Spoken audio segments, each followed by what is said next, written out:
UN talks on Monday started with the usual fanfare. Now we're seeing delegates in Durban getting down to the business of narrowing down the options that will be presented to ministers later in the week when they arrive on Saturday. The mood of the meeting is business-like. People are getting on with the job, working long hours and taking texts which may be 18, 20 or even 30 pages long and attempting to get them down to texts of around 1 to 2 pages. While the meeting is getting on with its business, there is, however, a level of anxiety that permeates the corridors. And that really stems around the nature of the legal framework which countries are negotiating here in Durban. At one end of the extreme, you have an approach which sees countries take on voluntary pledges and actions, puts them under an international framework, and that's guided by a loose set of decisions and rules.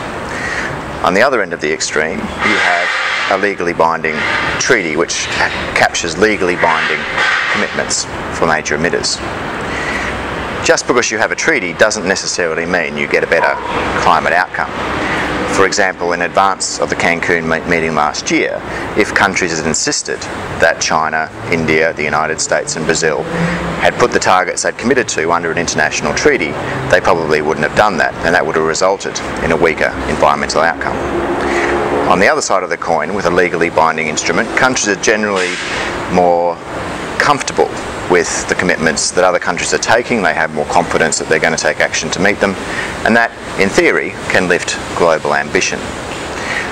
The ultimate result, however, is that we're in a period of transition. We're seeing a world where countries are acting, they are putting in place domestic policies, getting on with the job of driving clean energy investment, not just because of climate goals, but also because they see it in their economic self-interest in terms of building new industries, reducing air pollution and encouraging energy security. The challenge for any international framework really is to accelerate that action. That's possible under a pledge and review system. For example, Australia, when it went to Copenhagen, we didn't expect a treaty, but the documents that the government developed internally show clearly that Australia would have been prepared to move from its 5 to 15% target if a range of conditions were met, but one of those conditions was not a new legally binding treaty.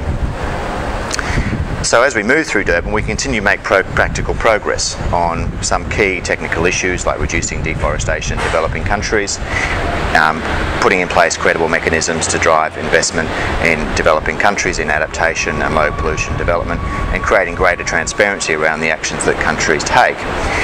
But the path set from Durban towards either a pledge and review or a treaty outcome will really be determined by the actions of 3 countries, the United States, India and China, when they are prepared to accept or put the commitments that they've made internationally under a legally binding framework. Then that's the direction we'll move. Until that time, we are likely to remain in a pledge and review world.